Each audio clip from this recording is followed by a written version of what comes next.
हमारी YouTube channel ज्ञान मंत्रा math class में आपका स्वागत है। आज हम बात करने वाले हैं application of A derivative, application of A determinant and matrix सारा हम लोग किस तरह सॉल्व करते हैं उसको आज हम लोग देखेंगे।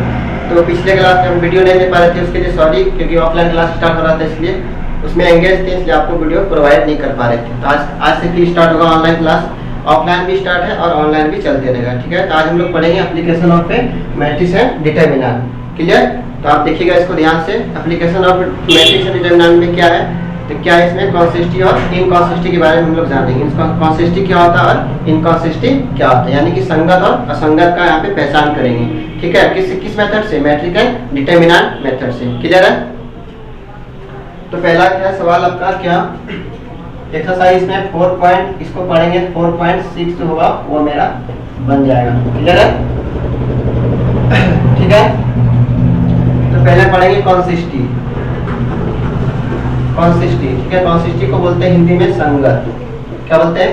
संगत। कंसिस्टी होता है क्या? ऐसा सिस्टम ऑफ इक्वेशन जिसका कि एक या अनेक प्रकार से उसको क्या सॉल्यूशन कर सकते हैं। इसका यूनिक सॉल्यूशन या मेनी सॉल्यूशन हो सके, उसको क्या बोलते हैं? कंसिस्टी बोलते हैं। क्या बोलते हैं? कंसिस्टी, यानी कि संगत बोलते हैं। ठीक है, हम लोग लिखेगा कंसिस्टी, यहाँ पे लिखेंगे इसका definition, system of a equation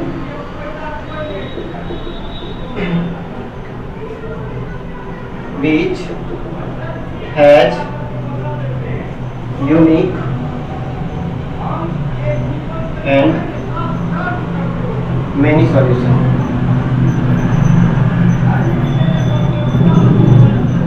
is called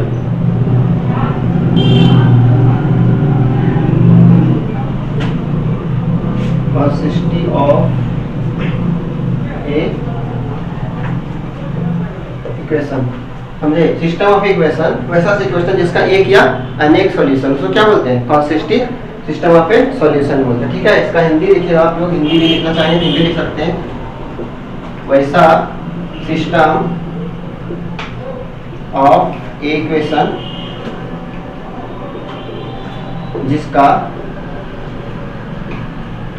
एक या एक से अधिक सॉल्यूशन हो, उसे क्या बोलते हैं? कंसिस्टी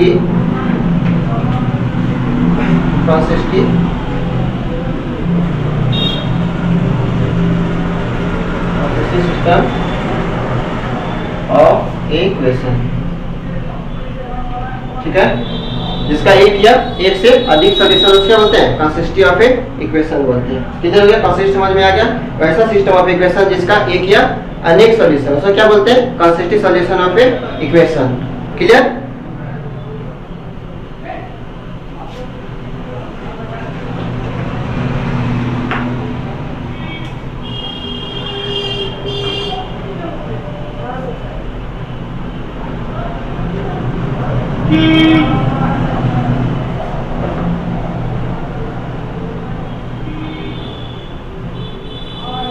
दूसरा पार्ट है इसका इनकंसिस्टी, यानी कि असंगत। ठीक है, उसके बारे में हम चर्चा करेंगे। वैसा सिस्टम ऑफ इक्वेशन जिसका कोई सॉल्यूशन नहीं हो, जिसका कोई सॉल्यूशन नहीं हो, क्या बोलते हैं? Inconsistent of a system of a equation बोलते हैं। क्लियर है? यहाँ पे लिखेंगे, इसको हटा ले, इसको समझ में आ गया? कंसिस्टी किसको बोला जाता है?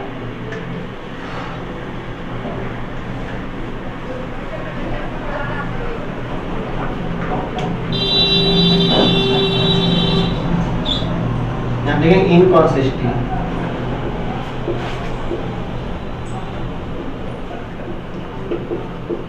असंगत, हिंदी में क्या बोलते हैं? असंगत। क्लियर है? यहाँ लिखेंगे a system of equation which has no solution is called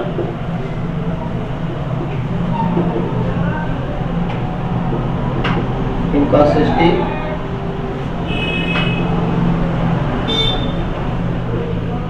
system of equation, ठीक है। Inconsistent system of a equation, Hindi होगा वैसा सिस्टम ऑफ इक्वेशन जिसका कोई सॉल्यूशन नहीं हो, इसका कोई सॉल्यूशन नहीं हो, उसे क्या बोला जाता है?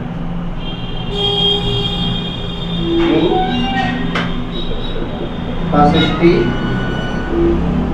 सॉल्यूशन ऑफ इक्वेशन हो रही है, ठीक है।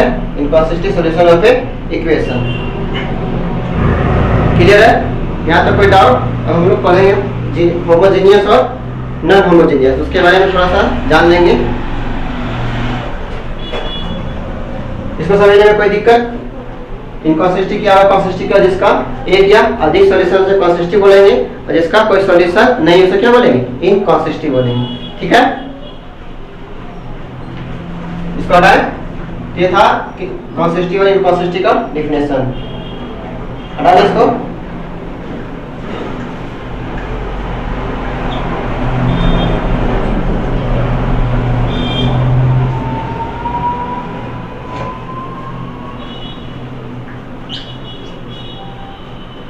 अब पढ़ेंगे होमोजेनियस के बारे में, थोड़ा सा जानकारी कर लेंगे। होमोजेनियस और नॉन होमोजेनियस क्या होता है, ठीक है। होमोजेनियस देखिए,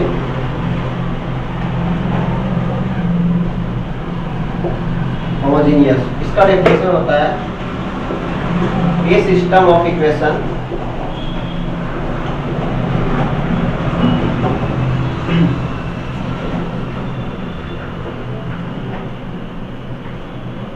सिस्टम ऑफ जिसका जो A X equal to B, X equal to B के बराबर में हो, उसे क्या बोलते हैं?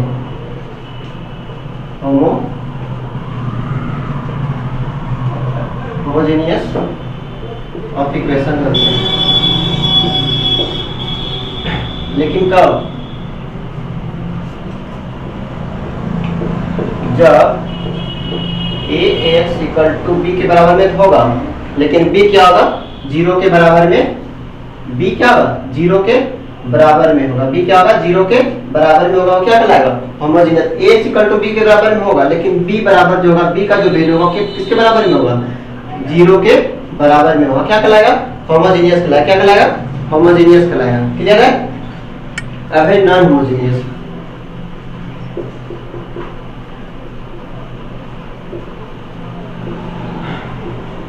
A system of equation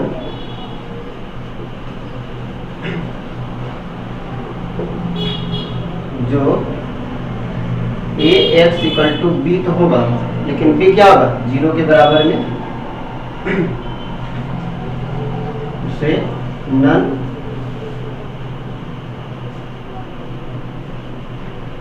homogeneous कहते हैं।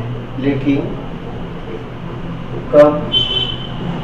जब ए एक्स बराबर बी तो होगा, लेकिन बी क्या होगा? 0 के बराबर में नहीं होगा। क्या होगा? बी 0 के बराबर में नहीं होगा, उसे क्या बोलेंगे? नॉन होमोजेनियस बोलेंगे, क्लियर है? होमोजेनियस नॉन होमोजेनियस, इसका एग्जांपल दिखाते हैं आपको। नीचे दिख रहा है x plus 2y equal to x plus 2y equal to 2, ठीक है। यहाँ पे लेंगे 2x प्लस वाई बराबर, या फिर कुछ भी ले लीजिए 3, ठीक है। इसको ये क्या है? इक्वेशन दिया हुआ है, इसमें से होमोजेनियस और नॉन होमोजेनियस हमको पता करना है कि होमोजेनियस है कि नॉन होमोजेनियस, ठीक है। इसमें क्या पता करना है? होमोजेनियस और नॉन होमोजेनियस पता करना है। तो देखिएगा, इसको यहाँ पे लिख रहे हैं। देखिए यहाँ पे क्या है? x है, इसमें क्या है? 2y है, इसमें क्या है? 2x है, इसमें क्या है? 2y है। इसका हम लोग कोफिशिएंट लिखेंगे। आप लिखेंगे लेट, मान लेंगे a बराबर में क्या लिखेंगे? इसका कोफिशिएंट लिखेंगे। इसका बराबर के इधर वाला क्या लिखेंगे? इसका कोफिशिएंट लिखेंगे। इसका कोफिशिएंट क्या है? 1 है। इसका क्या है? 2 है। इसका क्या है? 2 है। और इसका क्या है? 1 है, ठीक है। और x के बराबर में इधर में लिखेंगे इसका वेरिएबल। वेरिएबल कौन होता है? x और y, ये वेरिएबल है। ये क्या है? वेरिएबल है। y भी क्या है? वेरिएबल है, तो वेरिएबल को लिखेंगे x के बराबर, x और y, और बराबर के इधर में जो है उसको क्या लिखेंगे, b लिखेंगे। क्या लिखेंगे, b लिखेंगे। b के बराबर इधर क्या है, 2 और 3 है, इधर 2 और 3 को इधर लिख देंगे। क्लियर है, इधर आ रहा ना इधर, ठीक है। तब देखिए इसको इमेजिन करेंगे, ax बराबर में क्या है, b है। अगर x को यहाँ से गुना करेंगे, a मैट्रिक्स का गुना बताए थे, first row first column, first row first column. देखिए a है, x कौन है, ये बताया था, 1:x करेंगे। यहाँ पे देखिए a इंटू एक्स को यहाँ पे गुना करेंगे, क्या होगा, नहीं दिख रहा है, इसको ऊपर लिखते हैं, ठीक है। इसको डाले,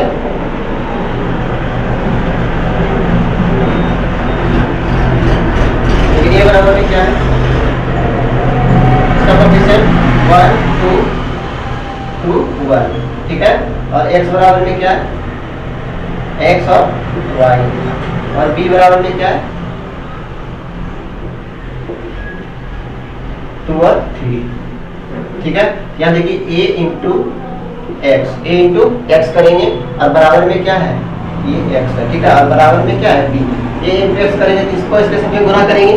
यहाँ देखिए इसको इसके साथ में क्या करेंगे, गुना करेंगे। देखिए 1 इंटू एक्स क्या हो जाएगा, x हो जाएगा, प्लस होगा बीच में 2:y, 2y हो जाएगा, बराबर में क्या है, जी। b के बराबर में 2 है, ठीक है। b के बराबर में क्या है, 2 है, 2 डिग्री, फिर यहाँ 2:x, और second row first column, second row first column, 2:x, 2x plus 1:y, y बराबर में क्या है, 3 है। देखिए ये दोनों समीकरण, ये समीकरण a इंटू एक्स बराबर में क्या है, b है। ये समीकरण, यही समीकरण को बनाया है, इस समीकरण को वहाँ बनाया है। देखिए दोनों का वैल्यू क्या बराबर आ रहा है, दोनों एक तरह है, x plus 2y equal to 2, यहाँ पे x plus 2y equal to 2, x plus 2y equal to 2, यहाँ पे 2x plus y equal to 3। देखिए दोनों समीकरण बन गया, दोनों क्या है, बराबर में। लेकिन b क्या 0 के बराबर में है, b 0 के बराबर है, b का वैल्यू कितना है, b का वैल्यू क्या दिया है, 2 और 3, b की 0 के बराबर में नहीं, यानी कि आप लिखेंगे ax equal to b not equal to 0। ये क्या कहलाएगा, it is called non homogeneous. क्या कहलाएगा, नॉन होमोजेनियस। समझ में आया, ax इक्वल टू b के बराबर में तो है, लेकिन b क्या 0 के बराबर में नहीं है, ये क्या कहलाएगा, नॉन होमोजेनियस कहलाएगा। क्लियर है, नॉन होमोजेनियस समझ में आ गया। कोई डाउट, कोई कंफ्यूजन को कमेंट कीजिएगा, फिर हम इसको क्लियर करेंगे, ठीक है। हटा इसको, अब देखेंगे होमोजेनियस, ठीक है। नॉन होमोजेनियस पता चल गया कैसे होता है।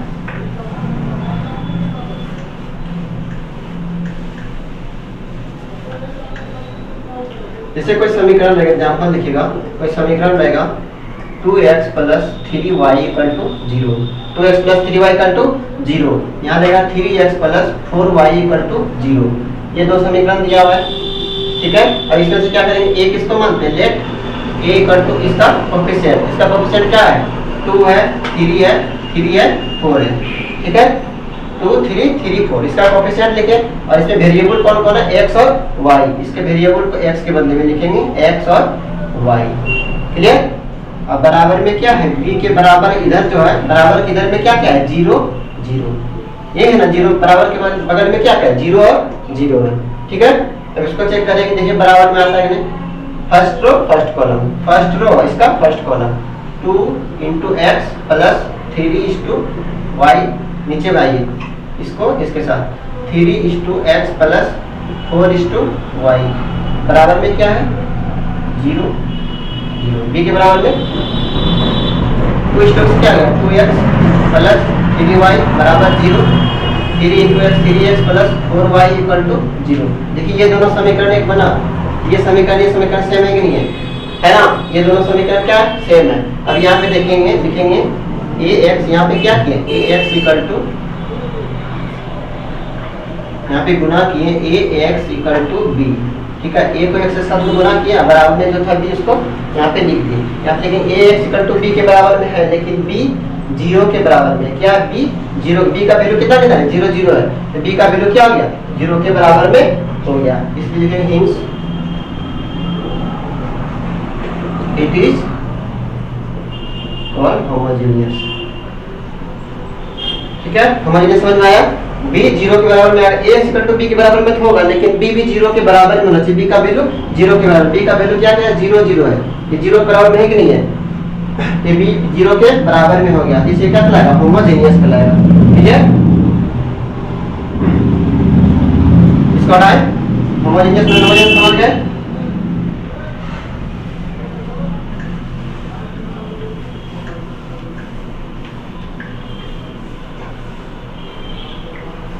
अब इसका कुछ प्रॉपर्टीज है, तीन प्रॉपर्टीज है इसका, उसको देख लेंगे, तब उसके बाद हम लोग कंसिस्टिव और इनकंसिस्टिव पर सवाल बनाएंगे। आप लोग ध्यान से देखिएगा।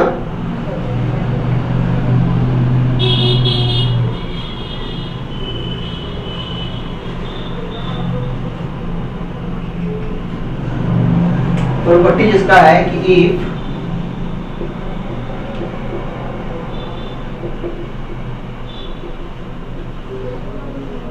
यह प्रॉपर्टी जिसका पहला है, if determinant of A, determinant तो समझते हैं लेकिन मैट्रिक डिटरमिनेंट पढ़ते पढ़ते इतना दूर आ गए लास्ट चैप्टर में, तो determinant of A equal to not equal to zero के बराबर होगा, तो ये क्या कहलाएगा, क्या कहलाएगा, कंसिस्टिव कहलाएगा। क्या कहलाएगा, कंसिस्टिव कहलाएगा। नॉट इक्वल टू जीरो के बराबर में आएगा तो क्या कहलाएगा, कंसिस्टिव कहलाएगा। और इसका क्या होगा, यूनिक सॉल्यूशन होगा।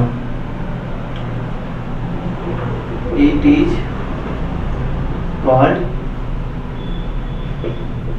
consisting and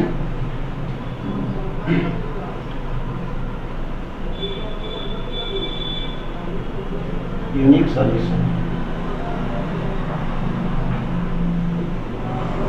ठीक है, और इसमें देन इसके बाद है ए इनवर्स क्या करेगा, एग्जिस्ट करेगा। ए इनवर्स क्या करेगा, एग्जिस्ट करेगा। ए इनवर्स क्या करेगा, इसमें एग्जिस्ट करेगा। ए इनवर्स इसमें एग्जिस्ट करेगा, कंसिस्टिव भी कहलाएगा, और उसमें क्या ए इनवर्स का वैल्यू भी हमको निकाल के देना पड़ेगा। तो ए इनवर्स इसमें क्या हो जाएगा, एग्जिस्ट करेगा। क्या होगा, एग्जिस्ट करेगा। क्लियर है, कब, जब determinant of A not equal to zero के बराबर में आएगा।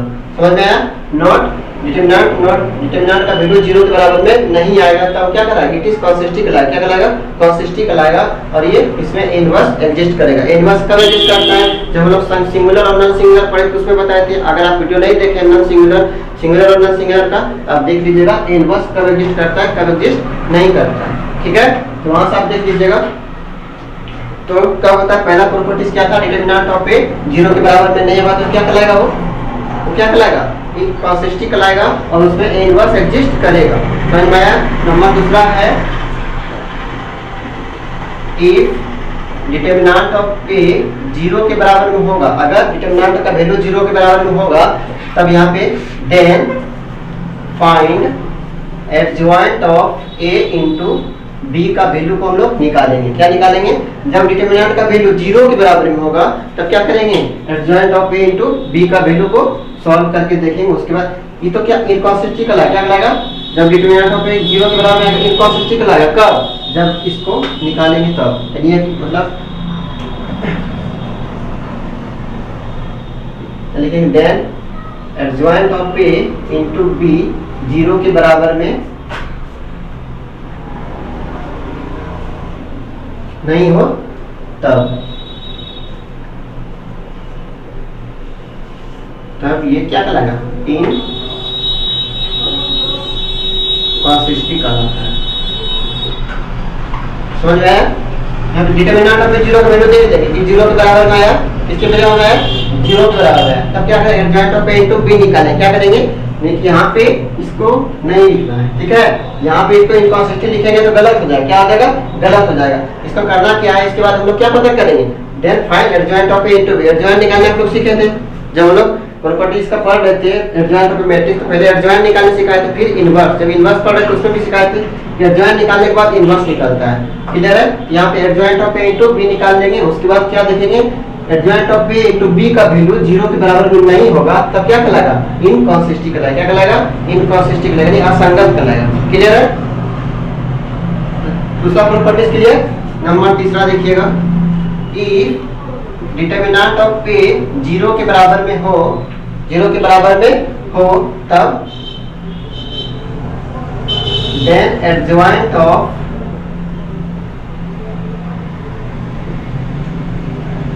बी पता करेंगे। ठीक है, एडजॉइंट ऑफ बी निकालेंगे और उसके बाद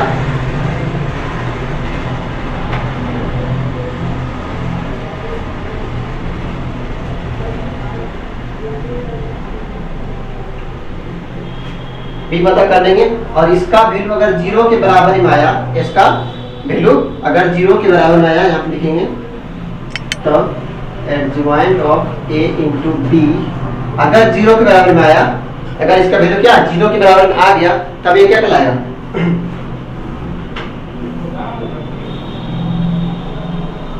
इनकॉन्सिस्टिव और कॉन्सिस्टिव, यानी कि कॉन्सिस्टिव और इनकॉन्सिस्टिव दोनों कहलाएगा। समझ में आया?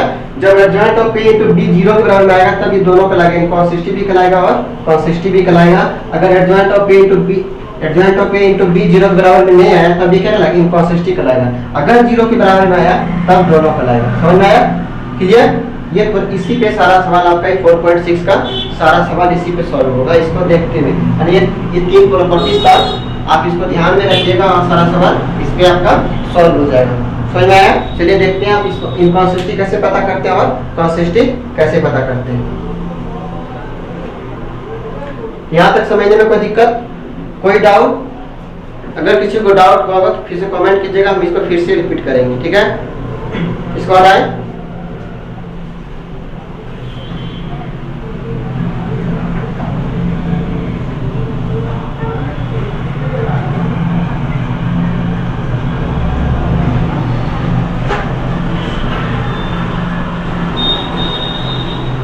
अगर हमको सवाल देखा कि लीनियर इक्वेशन को मैट्रिक एंड डिटरमिनेंट की सहायता से सॉल्व करें, तो हम लोग कहाँ तक करेंगे, इसको डिटरमिनेंट पहले निकालेंगे और नॉट इक्वल टू 0 होगा, हम लोग लिख देंगे कॉन्सिस्टिव लिख देंगे। क्या लिखेंगे? कॉन्सिस्टिव लिखेंगे। उसके बाद हम लोग निकालेंगे ए इनवर्स निकालने के लिए क्या चाहिए, डिटरमिनेंट ऑफ ए चाहिए, फिर एडजॉइंट चाहिए, तब होता है इनवर्स का फार्मूला क्या होता है, इनवर्स का 1 by determinant of A into adjoint of A, उसको निकालेंगे। तब क्या कहलाएगा, पूरा इसका एक्स वाई जेड का वैल्यू निकलेगा। समझ में आया? हटाए इसको।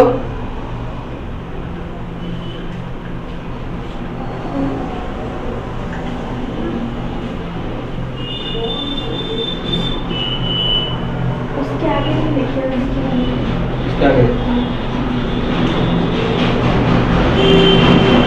समीकरण देखिए, फार्मूला रिलीज होगा इससे, यहाँ से देखिएगा लीनियर इक्वेशन का जब सवाल बनाएंगे उसके लिए फार्मूला यूज होगा, तो वो फार्मूला कैसे आता है उसको आप यहाँ से देखिएगा। क्लियर है? यहाँ पे लीनियर इक्वेशन जाएगा, जैसे हम लोग यहाँ पे लिखते हैं 2x + 2y = 0 कुछ भी, 3x + 4y = 2, इसका कोएफिशिएंट को ये मानते हैं, इसका कोएफिशिएंट को क्या मानते हैं, ये मानते हैं 2 इस तरह से लिखते हैं। ठीक है, उसी तरह यहाँ पे देखिएगा इसका फॉर्मूला निकालने के लिए कहाँ से आता है इसका फॉर्मूला, x बराबर a इनवर्स। ठीक है, x बराबर a इनवर्स इनटू b। इसको कैसे लाते हैं, ये कहाँ पे यूज होगा, जब हम लोग लीनियर इक्वेशन को मैट्रिक और डिटरमिनेंट की सहायता से सॉल्व करेंगे तब वहाँ उसका यूज होगा। तब ध्यान से देखिए, जैसे आपका इक्वेशन दिया रहेगा a1x + b1y + c1z = 3। ठीक है, a1 यहाँ पे a2x + b2y = c2z = 3। यहाँ पे a3x + b3y = c3z = 3। ठीक है, यहाँ तक कोई दिक्कत? ये इक्वेशन आपका है। ठीक है, ये इक्वेशन दिया हुआ है। अब इसके साथ हम लोग लीनियर इक्वेशन कैसे निकालेंगे उसको देखेंगे। जैसे यहाँ पे देखिए एक इसको कोएफिशिएंट को क्या मानेंगे, a मानेंगे, a1 b1 c1, a2 b2 c2, a3 b3 c3। ठीक है, अब x को इसका क्या, उसका जो वेरिएबल होगा उसको मानेंगे x y z। इसको लिखते हम लोग सीखे हैं ना। अब यहाँ पे क्या b बराबर में क्या होगा, d1 d2 d3। तो दिक्कत अब देखिए आप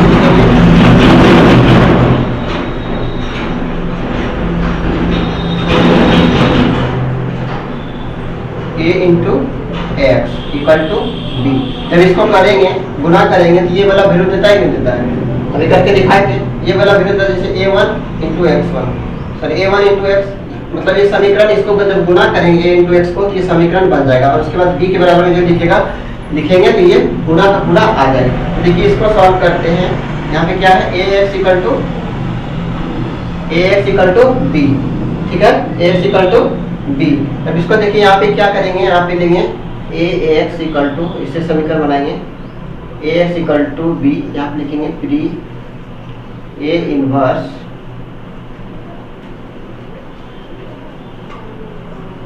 मल्टीप्लाई बाय a इनवर्स। इस समीकरण में ax इक्वल टू b में हम लोग क्या करेंगे, a inverse multiply by a inverse, both side यहाँ पे लिखेंगे,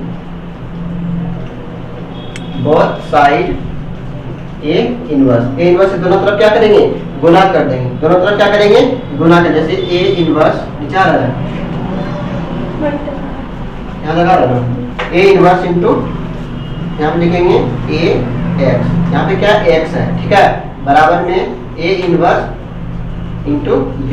इसको उस टाइप नहीं लिख सकते क्योंकि इसका a b इंटू बी ए का वैल्यू क्या होता है, बराबर कभी नहीं होता है, a b इंटू बी ए का वैल्यू मैट्रिक्स में कभी बराबर नहीं होता है, ठीक है। अब यहाँ ध्यान से देखिएगा इसको, यहाँ पे क्या हुआ a inverse into a into x बराबर a इनवर्स इंटू b। देखिए इसको कैसे सॉल्व करते हैं, a इंटू एक्स जब प्रॉपर्टीज हम लोग पढ़ रहे थे, इधर आ रहा है इधर नहीं, हाँ वहाँ तक आ रहा है।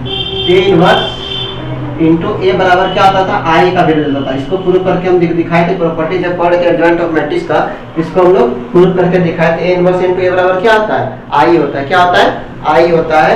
यहाँ पे देखिए इसको क्या करेंगे, बदल कर लेंगे, a इनवर्स इंटू a इधर कर लेंगे, इधर में क्या बच गया, x बच गया, बराबर a inverse into b, clear है।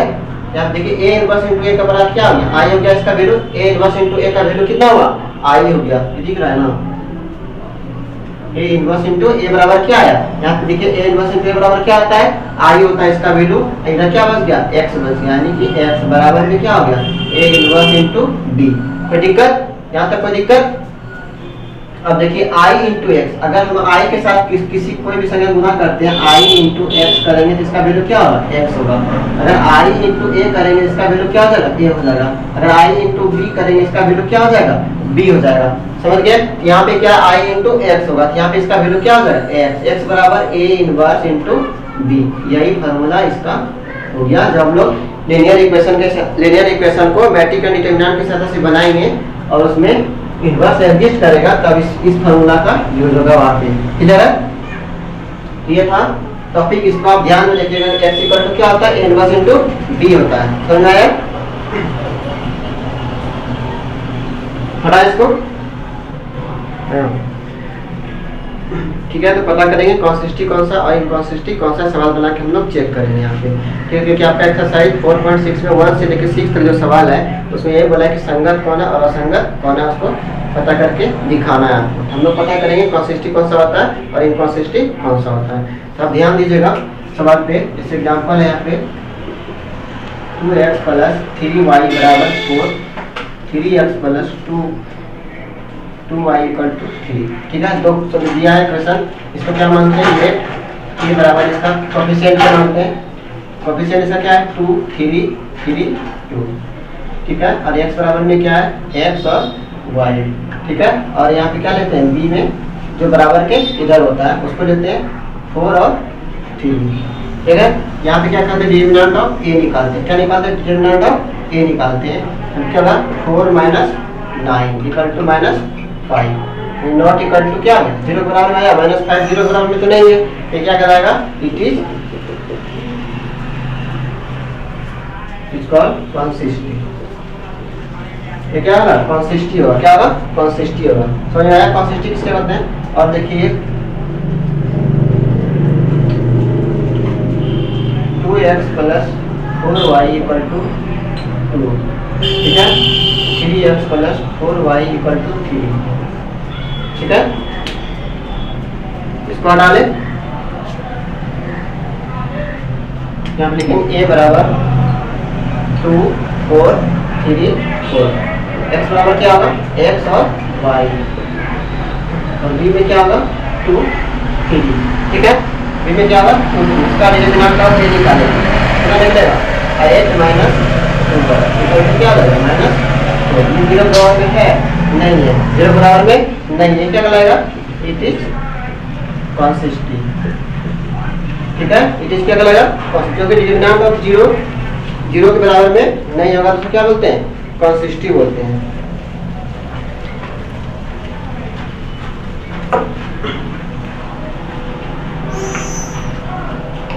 कंसिस्टेंट समझ में आ गया, किसको बोला जाता है कंसिस्टेंट। आपका 1 नंबर 2 नंबर 3 नंबर में सवाल यही सब है। ठीक है, तब देखिएगा आप इनकंसिस्टेंट वाला देखते हैं, हटा इसको।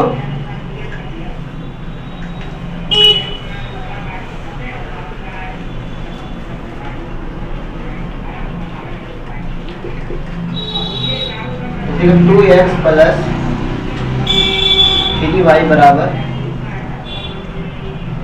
में यहाँ पे 0। ठीक है, या फिर मान दे दीजिए और लिखेंगे 2x प्लस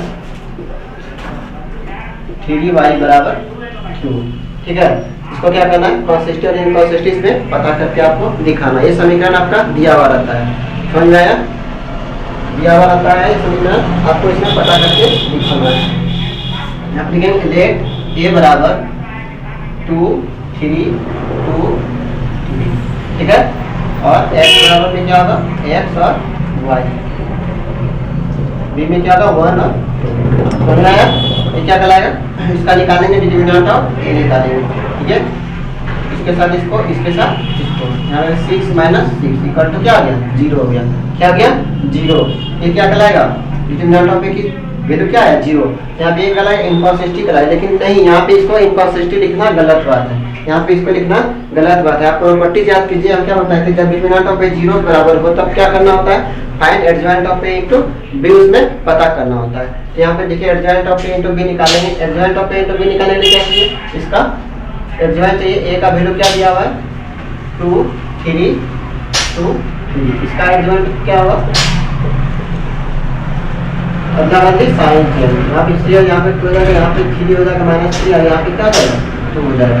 ठीक है, और यहाँ पे निकालेंगे क्या निकालेंगे, adjoint of a into b, adjoint of a into b निकालेंगे। एडजॉइंट ऑफ a का वैल्यू कितना क्या मिल जाएगा, 3 -3 -2 इनटू b का वैल्यू यहाँ पे लिखेंगे 1 और 2 दिया हुआ है। यहाँ पे क्या हो जाएगा, इसको इसके साथ first row first column, first row इसका फर्स्ट कॉलम, तो 3:1 यहाँ पे क्या जाएगा, 3:1 बीच में प्लस होता है, यहाँ पे क्या जाएगा -3:2, फिर -2:1 प्लस 2:2। ठीक है, 3:3 हो गया, और यहाँ पे प्लस माइनस क्या हो जाएगा, -6, यहाँ पे जाएगा -2 और इधर हो गया +4। ठीक है, यहाँ पे क्या निकल जाएगा, 3 -3, यहाँ पे -3 और यहाँ पे -2 + 4, यहाँ पे +4। एडजॉइंट ऑफ a यहाँ पे लिखेंगे, adjoint of a into b का वैल्यू कितना आया,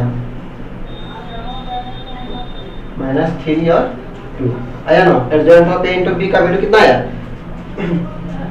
-3 और 2, -3 और 2 हो गया।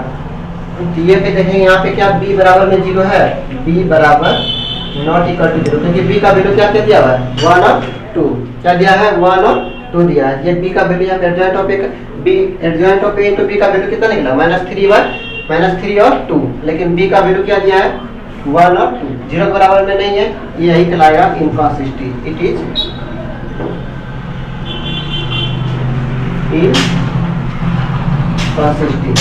इनकंसिस्टेंट यहाँ पे लिखना गलत बात होगा, उसके लिए यहाँ पे इतना हमको सॉल्यूशन करके दिखाना पड़ेगा। Adjoint of a into b 0 के बराबर में होता है कि नहीं, समझ में आया, यह कहलाएगा inconsistent. It is called inconsistent. Clear है, समझ आया, कंसिस्टेंट किसको बोलता है, इनकंसिस्टेंट। जो डिटरमिनेंट ऑफ a 0 का वैल्यू देगा वो क्या कहलाएगा, इनकंसिस्टेंट कहलाएगा। डिटरमिनेंट ऑफ a 0 के बराबर में आएगा, डिटरमिनेंट ऑफ a 0 के बराबर में आएगा, तो यहाँ पे इसको इनकंसिस्टेंट लिखना गलत है।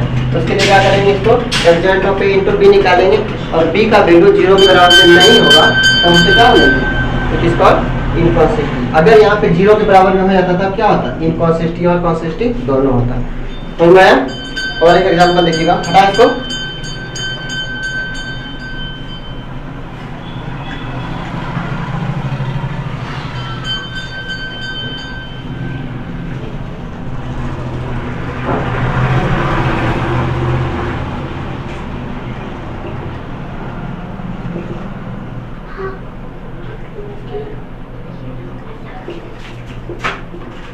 0, ठीक है।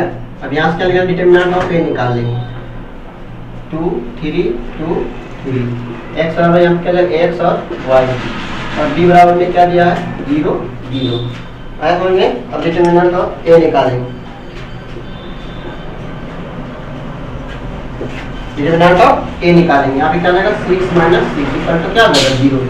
यहाँ पे क्या जाएगा यहाँ पे लिखना इनकॉन्सिस्टेंट लिखना गलत है, क्या है गलत है, इसको नहीं लिख सकते। इसके लिए क्या एडजॉइंट ऑफ ए चाहिए, ये चाहिए एडजॉइंट ऑफ ए निकालने के लिए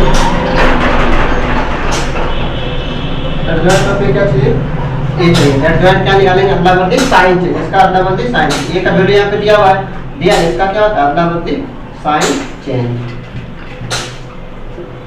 ठीक है। अब निकालेंगे यहाँ से क्या b adjoint of a into b। Adjoint of का वैल्यू दिया है 3 माइनस 3 माइनस 2 2 इनटू b का वैल्यू क्या दिया है 0 0, इसका वैल्यू क्या हो जाएगा सब 0 0 हो जाएगा, होगा ना। यानी कि इसका ये हो गया adjoint of a into b बराबर 0, ठीक है। इसका भी वैल्यू 0 और इधर भी क्या है 0, ये क्या कहलाता है के बराबर में है 0 के बराबर। इसको क्या बोलेंगे कॉन्सिस्टिव और इनकॉन्सिस्टिव दो, यानी कि संगत और असंगत दोनों बोलेंगे। कॉन्सिस्टिव और इनकॉन्सिस्टिव पता हो गया। आप लोग 1 से लेकर 6 तक सवाल ट्राई कीजिएगा, फिर हम एक्सरसाइज बताएंगे, ठीक है। आप लोग ट्राई कीजिएगा खुद से, देखिए कहाँ तक बना पाते हैं। तो आज के लिए यहीं तक, मिलते हैं नेक्स्ट क्लास में। Thank you. आप लोग ट्राई जरूर कीजिएगा, ठीक है। जिसको समझ में ना आए कमेंट कीजिएगा, हम उसको फिर से रिप्लाई करेंगे, फिर से इसको बताएंगे, ठीक है।